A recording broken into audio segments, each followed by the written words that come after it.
Bonjour à vous tous, chers amis, pèlerins et randonneurs. Alors, bienvenue à cette nouvelle direct Facebook dans le cadre de la nouvelle programmation de la VOF avec 10 rendez-vous à 18 heures lors de l'apéro de gin tonic ou de verre de l'amitié. Donc, merci encore une fois pour être avec nous. Comme vous le savez, nous avons terminé la mardi passé les premières 10 directs consacrées au mieux connaître le chemin de la Francigena du sud à nord. Nous avons terminé avec Canterbury. Nous avons aussi partagé des expériences très fortes et personnelles avec Elisa Peruzzi et Célina Gauthier, avec lesquelles nous avons vécu leur extraordinaire périple sur le chemin de Compostelle. Donc, Via Francigena et Santiago et Saint-Jacques de Compostelle. Il s'agit de deux grands pèlerinages du christianisme, d'itinéraires traversés au cours de millénaires par des millions de pèlerins, des voyageurs, des commerçants, des routes sur lesquelles s'est bâtie l'Europe moderne. Aujourd'hui, ce sont des itinéraires culturels du Conseil de l'Europe qui attirent encore des centaines de milliers de personnes qui, poussées par des motivations de toutes sortes, voyagent des semaines au mois sur la route. Comme vous le savez peut-être, en 1997, le Conseil de l'Europe a lancé le programme des itinéraires culturels européens pour mieux faire connaître l'Europe aux Européennes et surtout les patrimoines culturels européens. On a commencé avec un itinéraire spirituel et religieux, le chemin de Saint-Jacques de Compostelle. Donc, qu'est-ce que ça arrive? Que souvent, après avoir marché sur le chemin de Compostelle même, nous approchons de la Francigena. C'est pour cela que nous voulons parler des points communs et des différences de ces deux grands chemins européens. Et c'est surtout pourquoi nous sommes avec trois grands connaisseurs des deux chemins et experts du tourisme lent, du tourisme durable. Donc, nous en discutons aujourd'hui avec trois pèlerins, randonneurs, mais plutôt pèlerins. C'est l'heure en parler. Didier Morel, président de l'association Arras Compostelle Francigena, Hubert Auduit, membre de l'association Arras Compostelle Francigena, et Martine Gautron, vice-président de l'AEVOF. Voilà tous les quatre bienvenus dans la direct via Francigena. Est-ce que vous voyez, vous m'entendez? Oui, parfait. Bonjour. Bonjour à vous tous. Oui, bonjour. D'avoir accepté l'invitation. Merci. Ciao Hubert, Didier, Martine. Et donc, j'imagine bien que vous êtes à la maison. Ce n'est pas le moment de sortir encore, n'est-ce pas? Non, on est bien à la maison. Ah oui, on est à l'intérieur. Voilà. Et vous êtes donc, Hubert, Didier, vous êtes à Arras, tous les deux? Oui, enfin, moi, je suis à Arras et Hubert est dans la banlieue d'Arras. Dans la banlieue d'Arras? Oui, 22 km d'Arras. OK. Dans la campagne, Hubert. D'accord. Alors, bon, on va commencer. J'espère qu'il y aura du monde qui va. Michel Thomas Penel, on a parlé des itinéraires culturels du Conseil de l'Europe. Et merci, Michel, qui est toujours là avec nous. C'est un grand plaisir de partager avec toi les itinéraires, les émotions sur la route. Et bonjour à vous tous qui vous êtes là. Encore une fois, Céline est avec nous. Et alors, on va commencer là un petit peu avant de discuter un petit peu, non, de ce qui les différencie, ce qui les rapproche, Francigena et Saint-Jacques de Compostelle. On va partir d'Arras. Pourquoi Arras? Arras, bon, déjà parce que Didier Hubert, il vient de Arras, ou Arras-Ville, aux périphéries d'Arras, mais parce que Arras, c'est une ville très importante dans le cadre de la Via Francigena. C'est un carrefour d'itinéraire culturel. Donc, il n'y a pas seulement la Francigena, le chemin de Saint-Jacques de Compostelle. Et alors, Didier, à toi, à la parole. Donc, déjà, si tu veux te présenter, moi, j'ai déjà dit quelques mots, mais tu es aussi un pèlerin très convaincu. Et déjà, un petit peu aborder le sujet de Arras dans le cadre de la Francigena et chemin de Compostelle. Ok, merci Lucas. Et bonjour à tout le monde. Oui, je me présente. Je m'appelle Didier. Mon nom, c'est Morel. Je suis un ingénieur retraité qui a commencé à parcourir les chemins en 2015. Donc, pour être allé au départ le chemin relativement classique de Compostelle en partant du Puy jusqu'à Saint-Jacques de Compostelle puis le Fisterra, en passant en Espagne par le Camino Frances et ensuite le Camino del Invierno, le chemin de l'hiver, parce que il y avait personne et beaucoup plus rustique comme chemin, plus pittoresque. Ensuite, je suis retourné en Espagne sur le Camino Primitivo. donc d'Oviedo jusqu'à Santiago. Et puis, habitant dans la région du Pas-de-Calais, qui est traversée par plus de 240 kilomètres de Via Francigena, j'ai commencé à emprunter la Via Francigena au départ de Canterbury, étape par étape, jusqu'à Reims, et ensuite de Reims à Langres en une seule journée, enfin pas une seule journée, en une seule grande étape, et ensuite de Langres à Aoste en Italie. Et je m'apprêtais à repartir lundi pour l'Italie, pour rejoindre Rome, Aoste et ensuite Rome, et puis malheureusement les événements, disons, entravent un peu ce que je pensais faire au départ. Mais bon, c'est pas. C'est noté que bientôt tu vas reprendre la route vers Rome. Dès que la frontière est ouverte et dès que les hébergements sont disponibles, je repartirai d'Aoste pour aller directement à Rome. Et j'espère faire ça cette année. Ok, merci. Voilà. Okay. Nous introduire à Arras, alors le carrefour. Alors Arras, c'est la préfecture du Pas-de-Calais, du Pas-de-Calais, oui, qui se situe dans la région des Hauts-de-France, dont la capitale régionale est Lille, et là-bas tout en haut, qui est actuellement plutôt placé en rouge.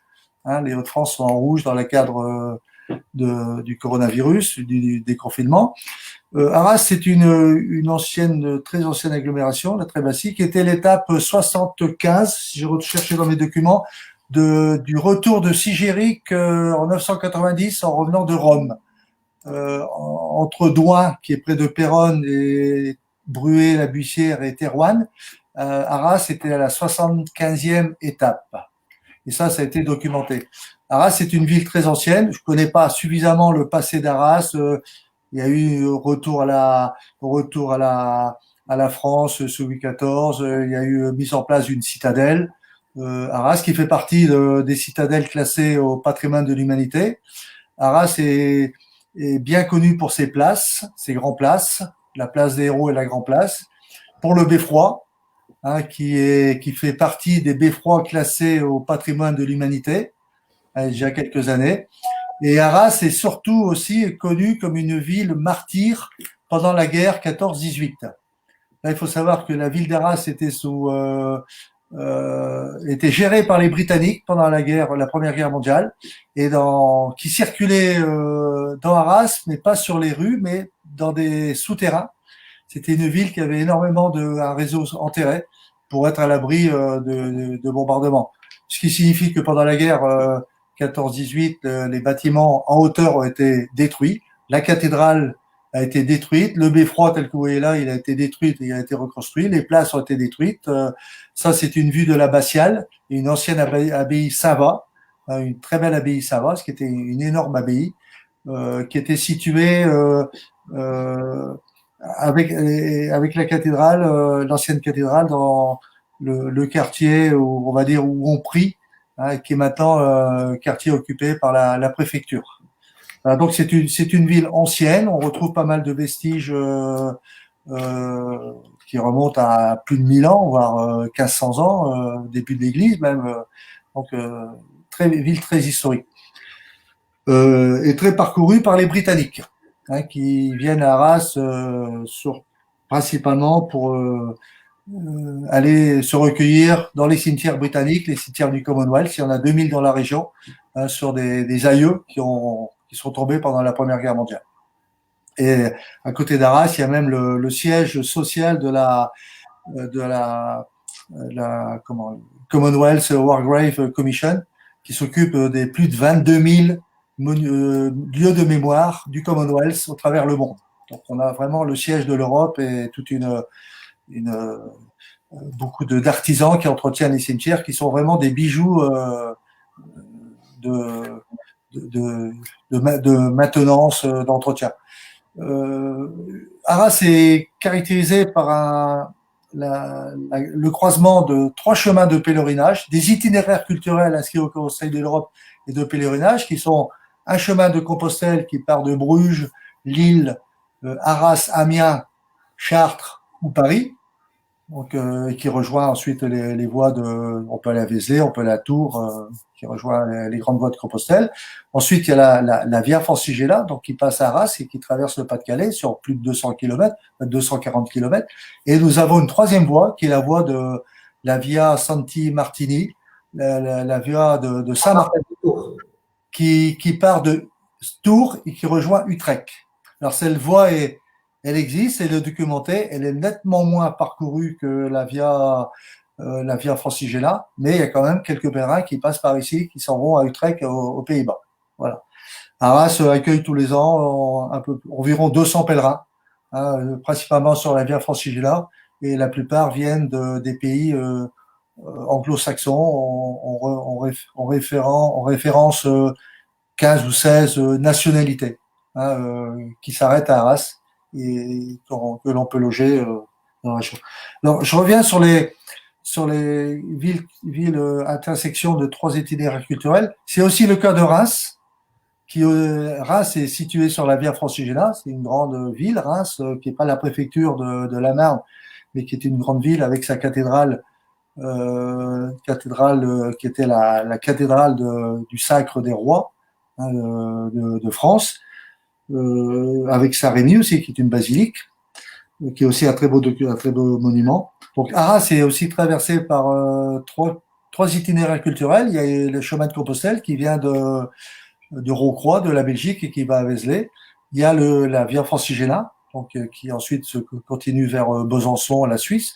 Et il y a une troisième voie qui a été inscrite au Conseil de l'Europe en 2018, c'est la voie de la Via de Charlemagne, la voie de Charlemagne, donc, qui est relativement récente au Conseil de l'Europe, mais qui est une voie qui commence à être connue, à être parcourue.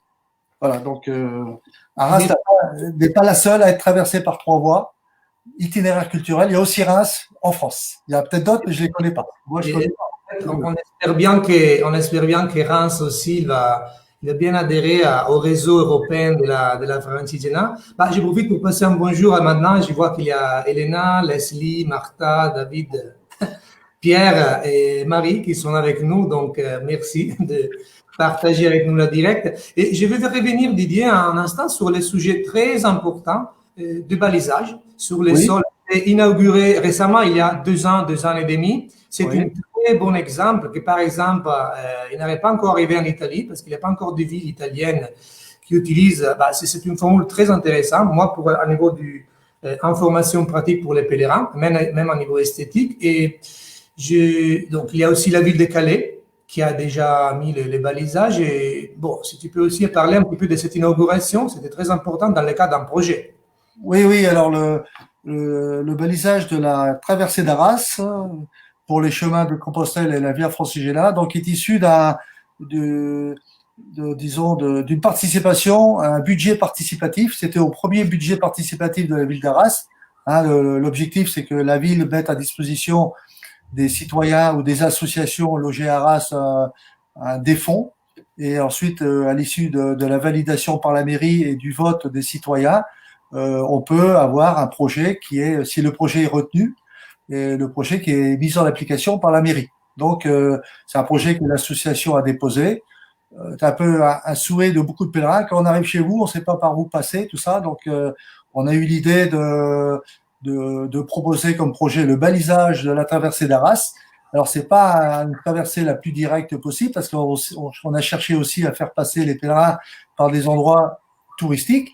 On s'est associé avec le comité des sages qui avait commencé à travailler sur l'identification de monuments remarquables. Donc maintenant, nous avons un trajet au travers d'Arras qui est commun pour une grande partie pour des pèlerins qui viennent de Belgique, qui vont vers Compostelle ou la Via Francigena, et des pèlerins qui viennent de Calais, qui vont vers la Via Francigena. Et à un moment donné, on a une bifurcation. Donc les 2 chemins se séparent. L'un va vers Compostelle et l'autre va l'un va plutôt vers le sud et l'autre va plutôt vers sud-est. Voilà. Donc, merci. Non, en plus, j'ai eu la chance que j'étais là avec le président Massimo Tedeschi et Martine. Et Martine, est-ce que tu crois qu'il y aura d'autres communes en France qui pourraient bien adopter cet exemple? Bon, et Champlit aussi, c'est pas une ville énorme, Champlit, on va pas se perdre. C'est vrai que, mais c'est sympa d'avoir Non, mais c'est vrai. Effectivement, l'idée, par exemple, tu parles de Champit, on y a déjà pensé, puisque la Via, elle passe dans ce qu'on appelle le bas de Champit, c'est-à-dire que officiellement, elle ne rentre pas, elle passe pas au milieu du village. Et on peut utiliser ce type de signes, enfin ces flèches en bronze, qui en sont très belles, très esthétiques, mais pour guider le pèlerin, le randonneur, vers les hébergements, vers l'office du tourisme ou vers tout simplement les commerces, et après les aider à repartir sur le GR 145. Alors, ça peut être une très très bonne idée dans les villes, par exemple comme Besançon, qui comme Arras a déjà beaucoup de choses, il y a beaucoup de choses à voir dans la ville. Et parfois, quand on est en secteur sauvegardé, on ne peut pas mettre le balisage de la Fédération française de randonnée. Donc, ça peut être une très bonne idée pour améliorer je dirais la vue pour le pèlerin, pour pas qu'il se perde. Et je pense que ça a un effet d'identification pour effectivement faciliter la démarche du pèlerin. Ça a aussi un effet auprès des habitants qui se posent des questions. On leur explique que vous pouvez connaître votre ville en suivant le chemin. Et l'an dernier, au Journée du patrimoine, nous avons arpenté la ville le long des flèches avec des groupes de personnes en leur expliquant qu'est-ce que vous allez voir en passant, voilà, tel bâtiment, tel monument. Et même dans notre, je ne sais pas si vous le voyez, mais dans notre flyer, c'est Laurent Civray, un de nos administrateurs, donc, qui a édité un document. Dans le flyer, on a la carte de la traversée d'Arras avec un bon repère avec ces flèches. Et pour la petite histoire, quand on avait eu l'inauguration à Calais de la plaque sur l'église Notre-Dame de Calais, on avait rencontré Madame le maire, Natacha Bouchard, et je lui avais offert une flèche. 2 jours après, c'était un samedi, 2 jours après, quelqu'un de la mairie m'appelait de Calais en disant Madame le maire veut absolument ça dans sa ville. Et en fin de compte, à la mairie à Calais, ça a été réalisé beaucoup plus vite qu'à la mairie d'Arras. Ils ont fait très vite et ils ont balisé la traversée de Calais sans histoire. Bon, alors, qui peut être d'autre? J'ai de bons espoirs que Laon, la ville de Laon, se lance dans la même démarche. Un de nos adhérents, la belle-sœur d'un de nos adhérents est adjointe à la mairie de Laon et elle est tombée sous le charme de ces flèches. Elle attendait les élections et je pense que peut-être en 2020 ou au moins en 2021, nous aurons la traversée de Laon avec ce type de flèches au sol. Merci Didier, même pour cette anecdote. En fait, par rapport je reviens sur Calais, la ville après a adhéré aussi. La VOF, c'est une des villes les plus importantes, plus grandes en France, et ça, il peut jouer un rôle, très important. Quand un sujet que tu viens d'évoquer, c'est les communautés locales, la communauté locale qui peut s'interroger. Et pour moi, pour nous, en tant sur tous les chemins européens, la communauté locale, elle a un rôle très important pour aussi animer les parcours, accueillir les pèlerins. Alors, je vais introduire le deuxième point, Didier et Hubert, c'est par rapport à Orol. Oui. Orol, c'est l'association Arras-Compostelle Francigena, le travail que vous faites pour diffuser les informations et surtout Hubert avec aussi l'organisation des randonnées. Là, Hubert, je prends un peu la parole, puis après tu me la reprends. Hein. Tu es le président, donc tu as le droit. Non, mais après je lui donne parce qu'il va me dire. Tu passes un bonjour à Massimo Tedeschi, le président est là, donc il faut faire attention à dire des bêtises parce qu'il le contrôle. Arras-Compostelle Francigena, qui s'appelait au départ Arras-Compostelle, c'est une association qui a été fondée en 2004, qui compte environ 120, 130 membres, ça dépend les années. Qui a pour un certain nombre d'objectifs. Cette association est vivante et fraternelle. C'est vraiment la raison d'être de notre association. Donc, on diffuse des informations aux pèlerins. On est fortement orienté pèlerin. Donc, information aux pèlerins qui se rendent à Compostelle ou à Rome. On organise des randonnées, Hubert en parlera. On facilite l'accueil des pèlerins dans le département du Pas-de-Calais. On coopère avec les associations de la région des Hauts-de-France. Il y a d'autres associations jacquaires dans les Hauts-de-France, mais on est la seule. Non, il y en a d'autres maintenant. Mais on est vraiment l'association qui est sur la Via Francigena dans la région du Pas-de-Calais. On essaye d'avoir un fond documentaire sur la région. Et Laurent Civray donc se propose de faire un recensement du patrimoine jacquaire, mais dans la région des Hauts-de-France, parce qui est relativement très riche, et avec toute une histoire. Donc on a cette partie randonnée, culturelle, convivialité qui est importante. On fait partie de la Fédération française des associations des chemins de Compostelle, qui regroupe plus de 50 associations jacquaires françaises. On est membre actif de la Fédération française de la Via Francigena. Et j'en suis même un des 2 vice-présidents. On est une douzaine d'associations jacquaires françaises qui en font partie, principalement le long du chemin. Plus, on a un partenariat avec la confraternité des pèlerins pour Rome en Grande-Bretagne. Et on a aussi un partenariat avec la Fédération française des associations des chemins de Compostelle. Et on a d'autres associations amies. Et on espère peut-être un jour avoir un partenariat, disons, plus formalisé avec la EVF. Tous les espoirs sont toujours permis. On arrivera à... Et Céline, il pose une question, c'est plutôt à toi de répondre. Les membres sont des personnes physiques ou des institutions, des associations pour adhérer? Où ça? C'est une question pour adhérer à l'association Arras Compostelle Francigena. Non, ce sont des membres physiques. Nous, ce sont les associations de pèlerines en France sont principalement des membres physiques. On peut avoir des aides, mais c'est des membres physiques. Alors, si je reviens à l'FVF, vous connaissez tous. Si vous connaissez pas, vous pouvez le chercher sur le guide, sur le site ffvf.fr. Nous avons édité en 2019 un guide, un livret hébergement et services. Nous en sommes à l'édition 2020. Il a été traduit en anglais par Marie Coeur, qui est l'éditrice de la confraternité des pèlerins pour Rome. Donc, alors, on peut trouver quelques petites imprécisions, quelques petites erreurs dessus.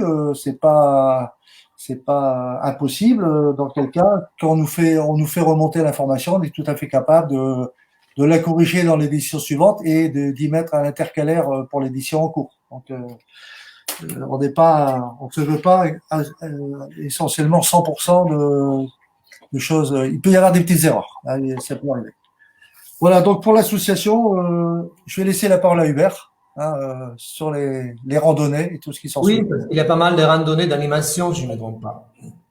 Oui, bonjour à tous. Bon, moi, je vais me présenter, Hubert, retraité. Mon premier chemin, je l'ai effectué en 2016. Je suis parti du Puy-en-Velay jusqu'à Santiago, ensuite Moussia, Fisterra. En 2017, j'ai parcouru le GR 121 dans sa totalité, en partant de Belgique, Bon Secours, jusqu'à Boulogne-sur-Mer. En 2018, j'ai fait le pèlerinage de Saint-Jean-François-Régis. C'est une boucle qui part du Puy-en-Velay, qui revient au Puy-en-Velay. La même année, je suis parti sur la Via de la Plata, en partant de Séville et en empruntant le chemin Mozarabe jusqu'à Santiago, Moussia, Fisterra. Et en 2019, j'ai fait Porto-Santiago avec mon épouse. Ensuite, j'ai parcouru la Via Francigena de 800 jusqu'à Reims. Et je suis reparti en octobre de Lisbonne jusqu'à Santiago. Donc moi, je fais partie du conseil d'administration de l'association Compostelle Via Francigena et plus particulièrement chargé des randonnées. Donc on va reconnaître les randonnées qui ont lieu le premier samedi et le dernier dimanche de chaque mois. Donc cette randonnée, elle est reconnue et c'est une randonnée qui fait entre 10 à 12 km. Voilà. Donc en fait, Hubert, tu es presque un débutant sur la Francigena. Tu as déjà un bon background sur le chemin de Compostelle, mais sur la Francigena, j'ai bien compris, plus tu as envie de revenir bientôt et de reprendre la route. Bah, disons qu'on avait fait avec l'association, on avait fait Canterbury jusqu'à Douvres et ensuite on avait fait Calais jusqu'à 800. Donc voilà, je suis parti de 800 jusqu'à Reims. Et cette année, j'avais l'impression de repartir de chez moi et d'aller jusqu'à du col du Grand Saint-Bernard. Mais bon, vu la conjoncture actuelle, je ne sais pas si ça va être possible ou pas. Oui, c'est vrai. Non, je trouve très intéressant et très important aussi le fait que c'est pas une fois par mois, il y a, comment dire, une ouverture d'un point de rencontre, non, avec les pèlerins, les randonneurs. C'est très important de leur informer que ça devienne un premier point de contact pour enseigner les personnes intéressées. Donc, merci pour le travail, oui, que vous faites. Bah, comme ça, on a montré des photos. C'est très important le travail sur le terrain. C'est Oui, vraiment le travail, ouais. je pourrais rajouter que effectivement, nous sommes, disons, acteurs dans la vie locale, dans le milieu associatif local, hein, en tenant notre permanence tous les mois, en tenant nos randonnées 2 fois par mois. Nous participons à des manifestations culturelles dans la ville, le village des associations pour se faire connaître, journée du patrimoine, donc on a des choses très importantes. On a aussi une activité, là c'est l'aspect plus spirituel religieux. On a eu l'an dernier le retour des reliques attribué à Saint-Jacques en son temps dans la cathédrale. Il y a toute une histoire qui est sur les reliques de Saint-Jacques à Arras, qui date de l'année 1100, dans les années 1100. Donc, il y a toute une histoire.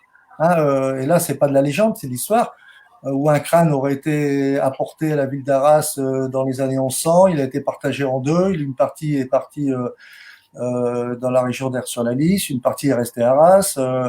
La partie d'Aire-sur-la-Lys a été pillée pendant la Révolution française. À Arras, il est resté. On a retrouvé une partie du crâne. Il a été dans la cathédrale. Ça a été dérobé, volé en 2012.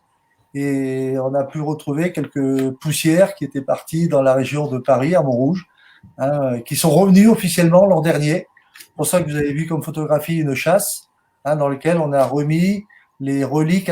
Alors, j'ai bien les reliques attribuées en son temps à Saint-Jacques. Hein, c'est difficile de certifier de toute façon la datation au carbone 14 ne correspond pas du tout avec l'an 0, quoi. On est plutôt vers l'an 1000, quoi. Mais ouais.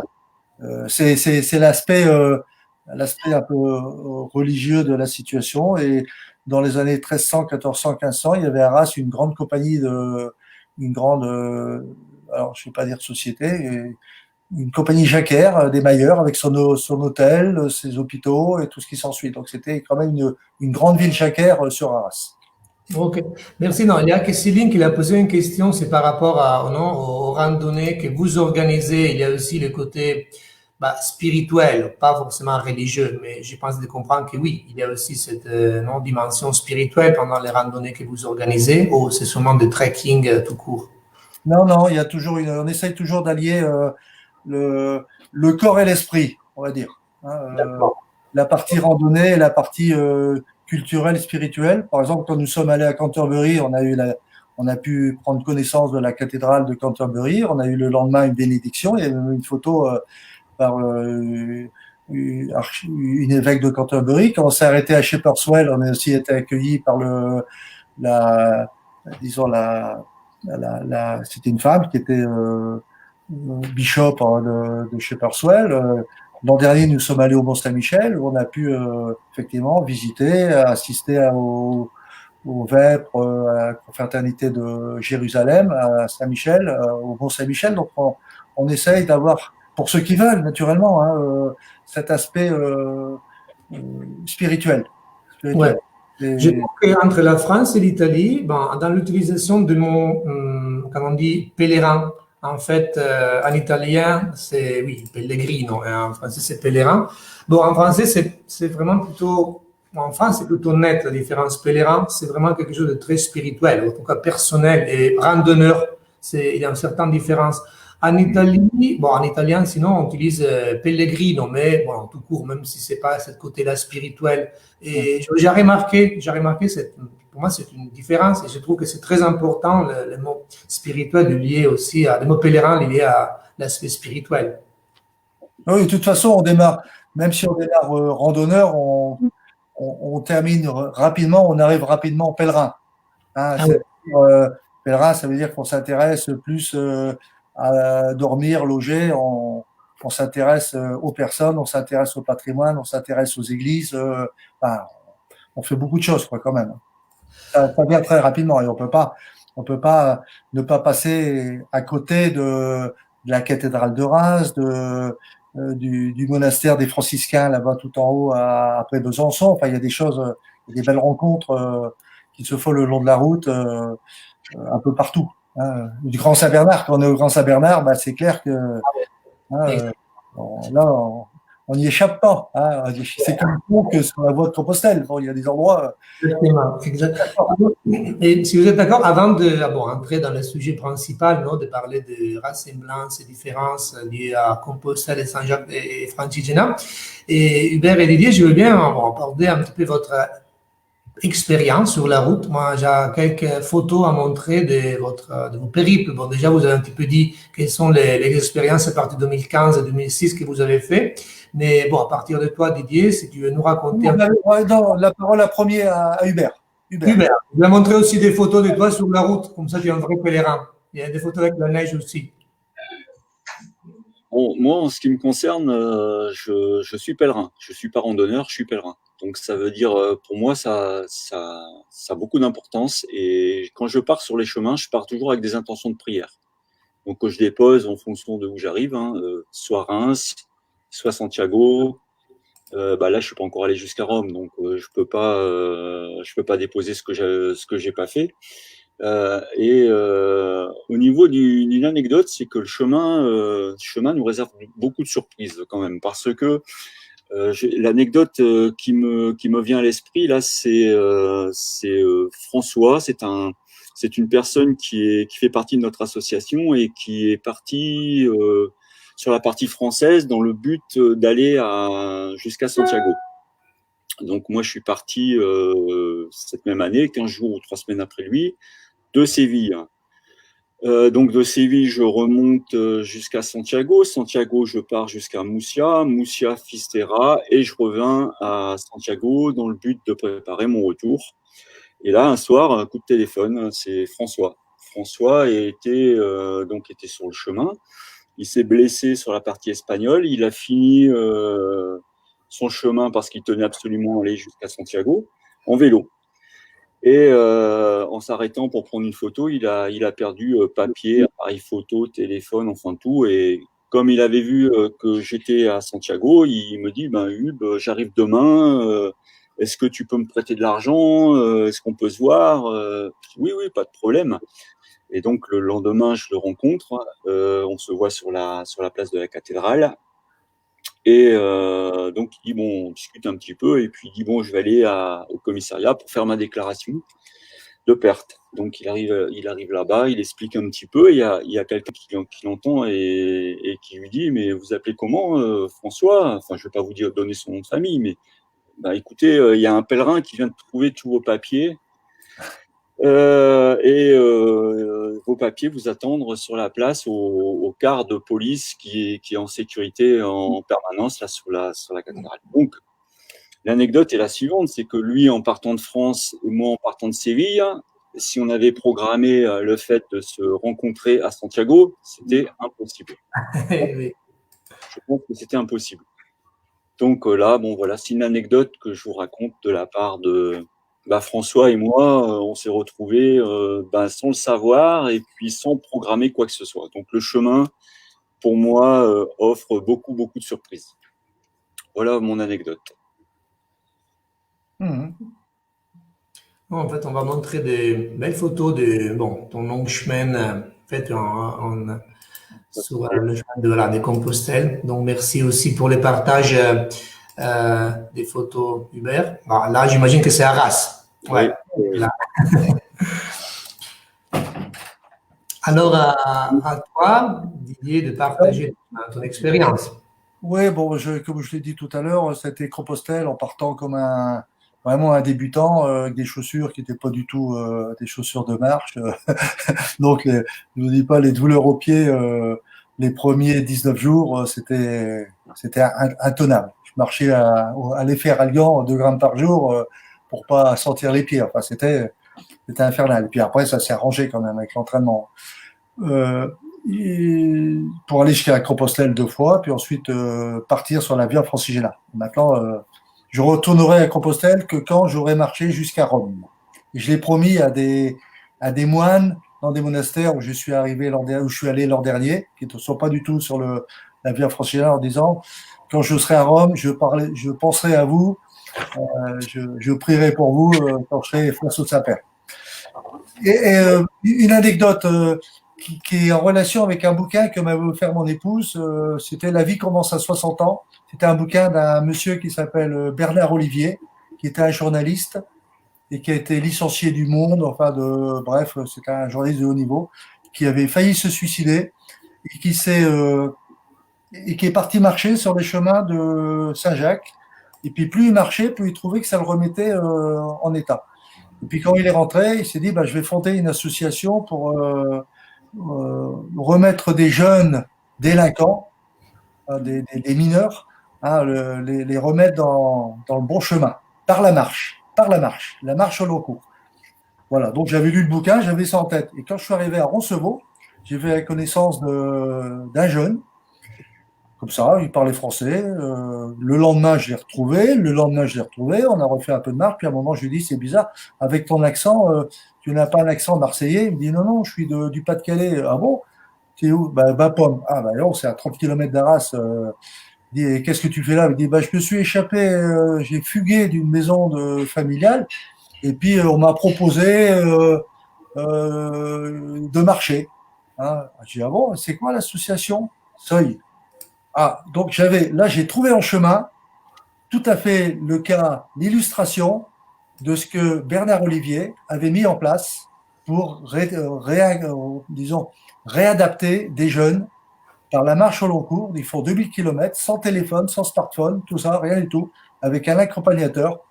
Et ils sont accompagnés, mais de loin, et ils marchent 3 mois.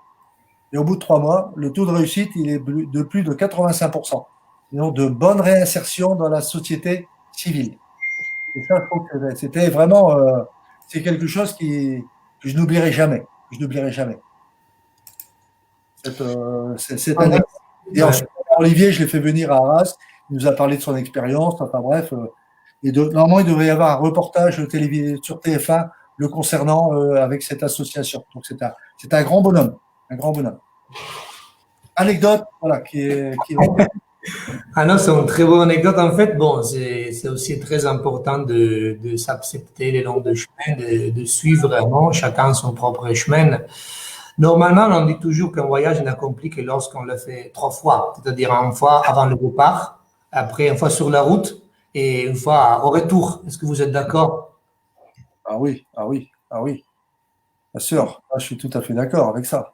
Et quand on se dit, on arrive à Saint-Jacques ou à Rome, je connais pas encore, mais on pense qu'à y revenir ou qu'à revenir. En fin de compte, c'est pas tellement, comme dit Hubert, c'est pas tellement la destination qui est importante, c'est le fait de se retrouver sur le chemin avec toutes les incertitudes que l'on peut connaître, même si au XXIe siècle, il y a beaucoup plus de choses que les pèlerins avaient au Moyen-Âge, mais au moins, on part le matin, qu'est-ce qu'on va trouver pendant la journée, on ne sait pas.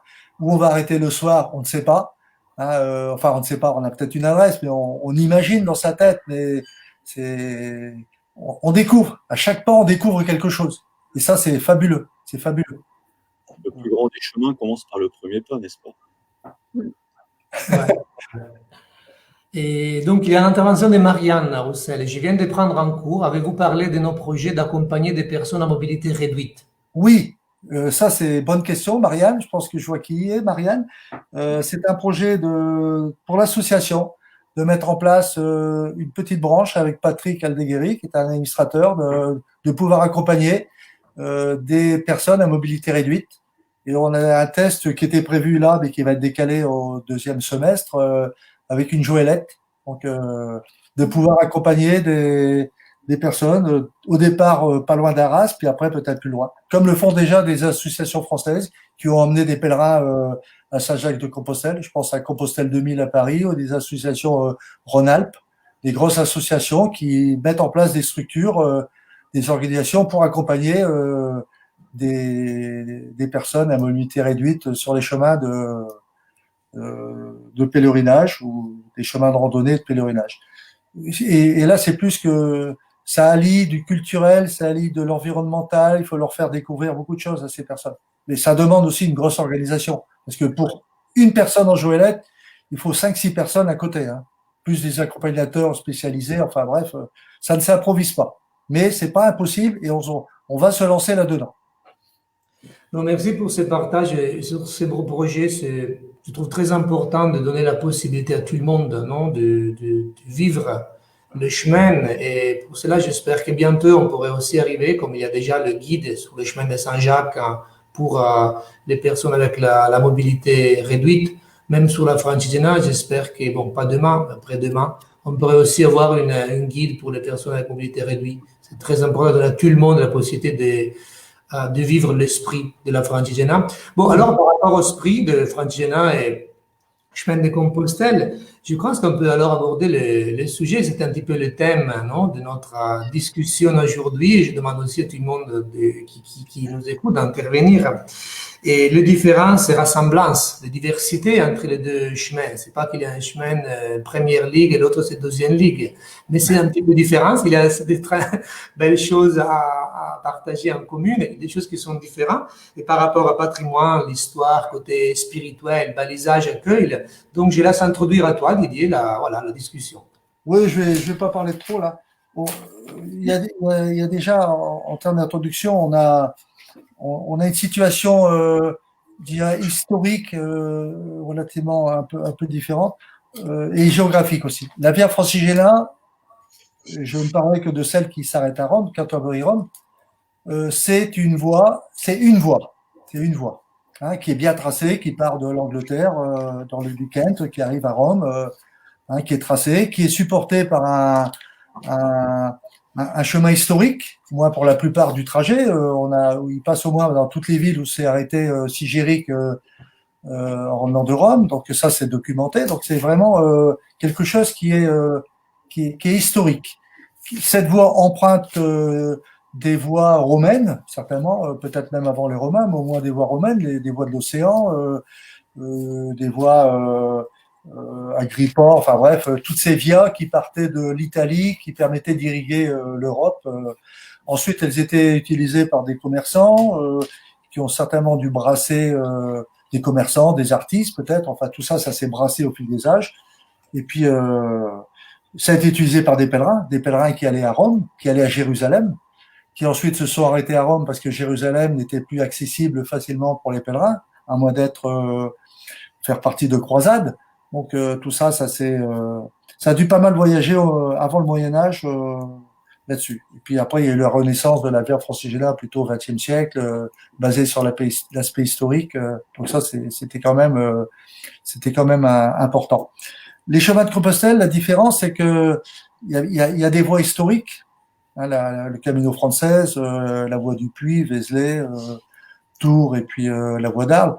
Mais il y a aussi tout un grand maillage européen. Il y a des voies de Compostelle qui viennent du nord de l'Europe, qui viennent de l'Est. Bref, il y a des dizaines de milliers de kilomètres. Hein, c'est un grand maillage européen, ce qui a contribué, certainement aussi, comme la Via Francigena, à la construction de l'Europe. Je pense que l'Europe s'est construite grâce en partie aux itinéraires culturels et de pèlerinage que l'on connaît maintenant. Donc tout ça, c'est un peu différent. Et ça finit où ça commence à se rencontrer.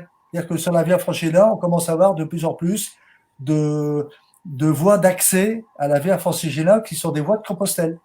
Hein, on peut venir de Belgique, aller à Reims et aller vers Rome. On peut venir l'Angleterre, il n'y a pas de problème. On peut venir de Rouen, passer par Paris, rejoindre la Via Francigena. On peut rejoindre la Via Francigena à Besançon, enfin, ou en Italie. Il y a beaucoup de voies maintenant des voies de Compostelle qui se branchent sur la Via Francigena.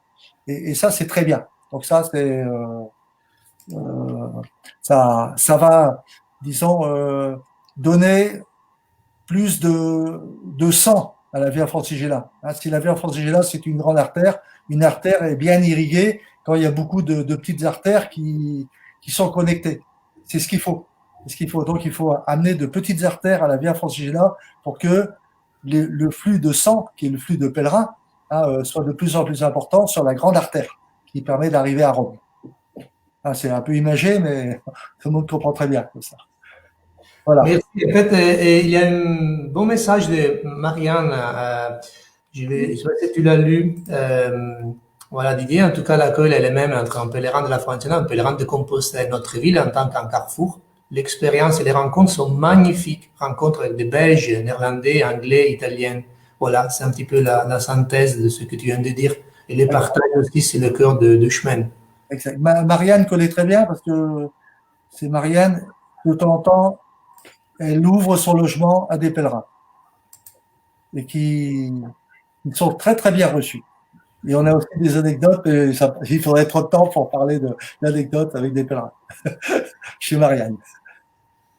Je vais répondre à David. un ami de la FWF, de la Via Francigena, un connaisseur des itinéraires culturels du Conseil de l'Europe et expert du tourisme durable, qui nous pose une question. Est-ce que la Francigena est par définition un seul chemin? On pourrait en voir à l'avenir des variantes. Donc, alors, David, merci pour la question. Bon, alors, en fait, maintenant, c'est une seule chemin, Canterbury, Rome, Santa Maria di Leuca. Mais bon, c'est des chemins, c'est les voies plurielles qui l'amenaient à Rome à partir du Moyen-Âge aussi. Donc, il y a aussi d'autres voies romaines comme la Via Romea Germanica, la Via Romea. Et donc, il y a d'autres voies qui, à la fin, le terminus, c'est toujours Rome. Mais pour la Francigena, pour l'instant, on a bien réfléchi que nous voudrions préserver, travailler sur un seul chemin maintenant. Il y a d'autres variantes, quelques variantes historiques, et même dans le guide, on a quelques petites variantes en France aussi, Martine, n'est-ce pas? Mais c'est tout peu. Je pense que c'est, comme le disait Didier, la différence, c'est qu'on a, on va dire, on a une rivière qui grossit de plus en plus, qui va de Canterbury jusqu'à Rome, alimentée par tous ces affluents de GR ou de sentiers de randonnée. Et c'est vrai qu'il y a des variantes, comme le disait tout à l'heure Didier, après Châlons-en-Champagne, la vallée de la Caule qui arrive vers René-l'Hôpital. Et puis, c'est complètement différent. Actuellement, il y a peut-être un peu moins d'hébergement justement sur les variantes parce qu'on essaie de se concentrer sur la partie GR 145 en France. La Via Francigena a été homologuée sur toute sa longueur par la Fédération française de randonnée. Et moi, je pense que c'est bien que chacun, pour l'instant, se concentre vraiment sur ce chemin, tout en acceptant, bien sûr, il y a un projet, je crois, pour la Belgique jusqu'à Reims. Et je trouve ça vraiment, c'est bien. Oui, merci Martine. Il y a une voie qui est pas ressuscitée parce que c'est avec l'histoire historique de Sigéric, c'est une voie qui passe par Blessonville, donc un peu le GR 145. Et la voie dont tu parlais par Cool, moi je l'ai emprunté. Effectivement, j'ai pas du tout été déçu. Déjà, c'est plus court que le GR 145, et puis on découvre des gens, des coins superbes. Donc, j'ai pas du tout été déçu, alors qu'on m'avait fortement découragé à passer par là. Mais en général, quand on décourage fortement, il faut y aller.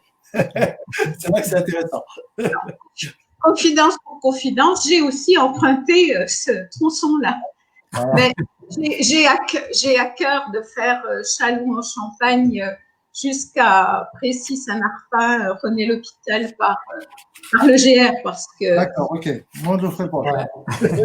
Moulin, d'ailleurs, l'auteur du guide, nous a fait une confidence lors du live avec lui, où il a dit que l'image qui l'a plus frappé sur la Via en France, c'est lors d'une montée, il est arrivé à un endroit où il a découvert un arbre splendide au niveau de Vitry-le-François. Et depuis, voilà, j'y pense et je me dis qu'il faut que j'aille découvrir ce panorama qui l'attend.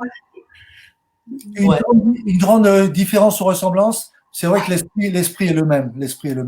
C'est le balisage. Et là, Hubert peut en parler du balisage. entre Oui, la… je veux bien reprendre, avant de passer au balisage, un beau message de Michel Thomas-Penet, ancien directeur de l'Institut des itinéraires culturels, un grand connaisseur des itinéraires même, grand ami de la Francigena, et qui a nous rappelé l'expo de 2017 à Santiago de Compostelle à l'occasion du 20e anniversaire des itinéraires culturels. Moi, j'avais la chance d'être là avec Michel et c'était très émuant l'événement. Et en fait, c'était intitulé L'Europe, c'est le chemin. Espérons que cela continue. Je veux dire aussi le message qu'il a nous envoyé Céline, et qui il parle un petit peu de la différence, mais au personnel, Compostelle et Via Francigena sont des chemins de quête de soi complémentaires. Sur Compostelle, on guérit nos plaies et on réapprend à s'aimer à travers la fraternité et l'amour des autres pèlerins. Et sur la Francigena, on chemine dans le silence pour entendre notre être intérieur. Merci Céline et merci Michel. Alors, on peut passer au balisage alors, et l'accueil, que c'est deux mots-clés. Allez, vas-y Hubert. Sur le balisage, bon, et ben moi sur le balisage, quand j'ai cheminé sur la Via Francigena au départ de 800, je me suis servi principalement de l'application Via Francigena qui est très bien faite. Parce que le balisage physique sur le terrain était parfois manquant. Donc, grâce à cette application, j'ai pu atteindre mes objectifs. Et donc, le Pas-de-Calais, il est parfaitement balisé. La Arras, Bapaume, ça va, mais après, quand on arrive un peu dans la Somme et surtout l'Aisne, là, il y a un manquement de balisage qui est évident. Voilà. Sur le balisage, l'application Via Francigena, elle est magnifique, quoi. Avec ça, il n'y a même pas besoin de balisage physique, quoi. Je rajouterais sur la Via Francigena, on a les 1200 km que j'ai parcourus, on n'a pas d'uniforme. Enfin, je peux parler on n'a pas d'harmonisation ou une certaine unité sur le balisage. C'est un peu selon le département, selon la région. C'est très variable. C'est très variable. C'est très variable. Est-ce que tu veux intervenir, Martin, pour une petite mise de jour sur le balisage en France? Alors que les chemins de Compostelle, c'est vraiment, il y a c'est homogène. C'est homogène. Quand Didier dit que ça manque d'harmonisation, voilà, par exemple, ce que l'on voit là, c'est vrai que je pense que ce serait vraiment très bien qu'on ait ça maintenant tout le long, le jalonnement, qu'on ait ça partout, parce que effectivement, quand ce soit un pèlerin ou un randonneur, peu importe, est en train de faire un itinéraire comme ça, s'il a que du blanc et rouge, à certains moments, il peut ne plus savoir exactement où il est, sur quel GR il est. Alors que si on a un balisage avec le plus souvent possible l'image du pèlerin, là, il n'y a pas de doute, il est sur la Via Francigena. Et puis, heureusement, donc de Calais jusqu'à Pontarlier, maintenant, nous avons les fameuses flèches directionnelles, les flèches jaunes, où on voit écrit Via Francigena GR 145.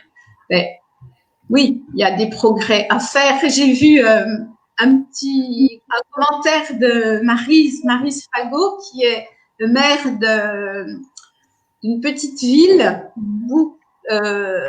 Maryse Fomédé, Bouvincourt en Vermondois, je crois.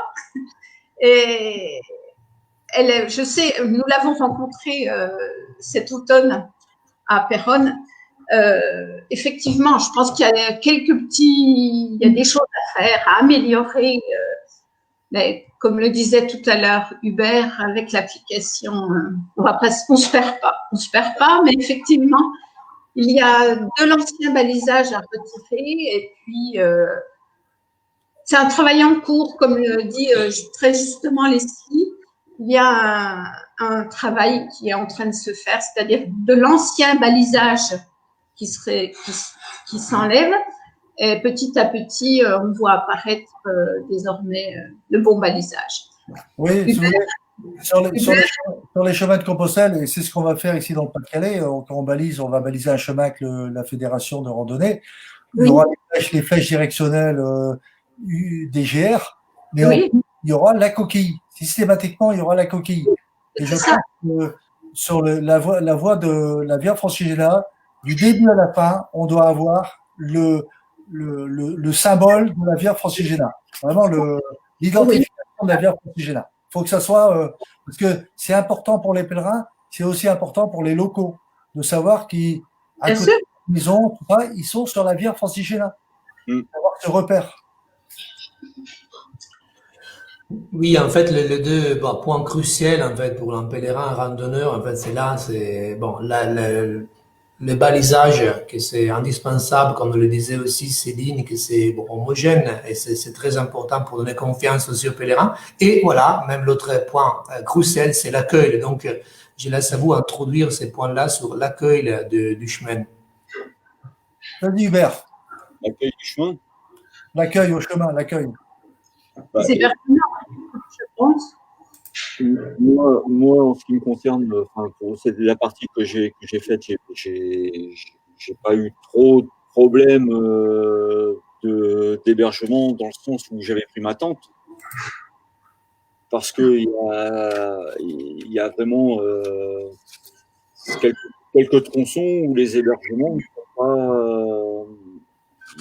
Il y a pas le choix, quoi. Je veux dire, je sais plus le nom en tête, mais il y avait un hôtel qui recevait des pèlerins, et comme j'ai eu le chemin au mois d'août, l'hôtel est fermé tout le mois d'août. Donc là, vous êtes obligé de refaire 20 km pour trouver un hébergement. Donc moi, je suis parti avec la tente. Donc avec la tente, ça allait, mais au niveau d'hébergement, je pense qu'il y a aussi peut-être un effort à faire sur recevoir les pèlerins, quoi. Voilà. Ouais. Mais comme on disait avant de démarrer, effectivement,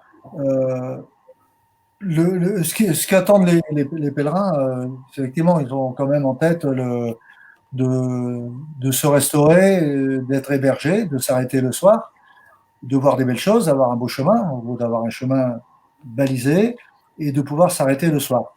Donc l'hébergement est quelque chose de critique. Hein, et un hébergement à un prix pèlerin aussi, hein, parce qu'on peut trouver des hôtels, on peut trouver des choses chères, mais ce qui intéresse un pèlerin, c'est quand même un hébergement à prix pèlerin.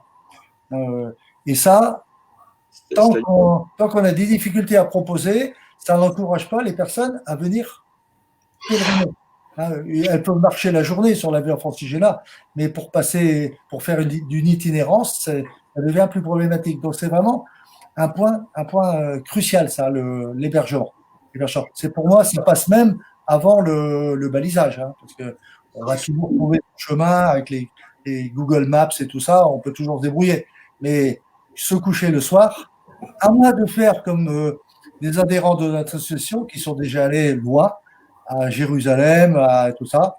Eux, ils voyagent à deux, c'est un couple de Villers-Châtel, c'est monsieur et madame de Françu, qui hébergent 60-70 pèlerins dans leur château tous les ans, et qui, eux, dès qu'ils arrivent dans une commune, ils vont voir la mairie, le représentant légal de la commune, ils lui disent, ce soir, il faut que vous nous logiez.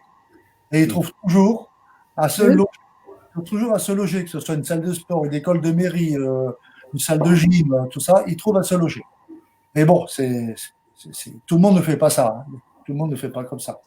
Donc, il faut avoir la priorité d'avoir un certain nombre de logements pèlerins le long du parcours, si on veut attirer de plus en plus de pèlerins.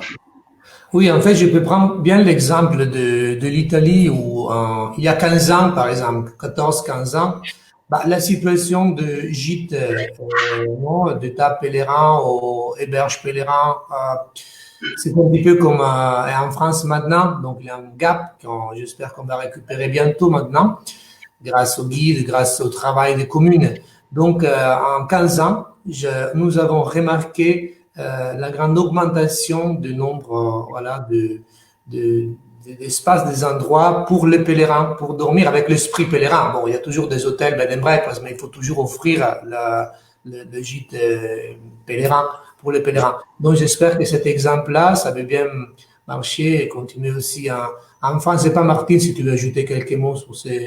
Ce que je veux dire, pour avoir parcouru toute la Via Francigena, je n'ai jamais couché dehors à la belle étoile par obligation.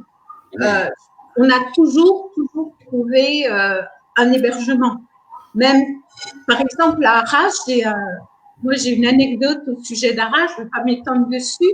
En 2017, je connaissais très peu Didier. On avait dû se rencontrer une fois ou deux et on devait se rencontrer pour prendre un café ou je ne sais, histoire de parler. Et comme ce jour-là, nous avions fait plus de 40 km avec mon mari et qu'on est arrivé à 18h30 au soir, sans avoir rien réservé à Arras, parce qu'on s'est dit, c'est une grande ville, il n'y a pas de souci, on va trouver quelque chose, mais pas de chance quand on est arrivé. On n'a pas pu voir Didier. Et ensuite, la maison Saint-Vaast, par exemple, qui accueille normalement les pèlerins, ce soir-là était complète, il y avait de la place pour personne. L'Office du tourisme s'est mis en 4 pour nous trouver quelque chose. Et finalement, on a fini à Saint-Laurent-de...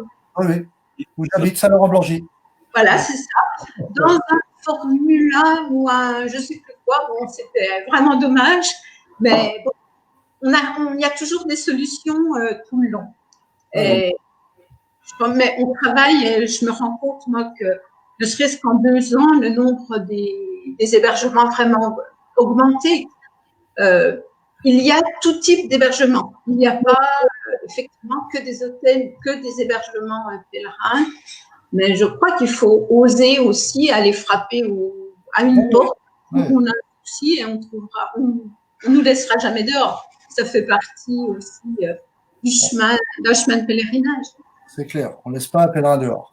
Voilà. Non, ok. Bah, alors, en fait, on est arrivé à 19h. On a dépassé l'heure classique.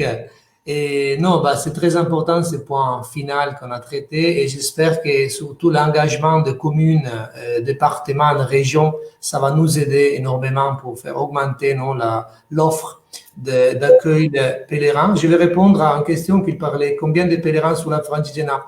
Bah, alors, les chiffres que nous avons l'année passée, on parle de 50 000 randonneurs sur l'entière route Canterbury-Rome, donc pas qui sont arrivés à Rome. On parle de 50 000 pèlerins randonneurs. La plupart, bon, bien évidemment, sur la partie italienne, qu'ils ont marché une moyenne de 7-8 jours. Et voilà, Martine, Didier, Hubert, moi, je vous remercie beaucoup parce que vous avez nous aidé à mieux connaître la Francigena. Déjà, c'est un très bon moment de partage.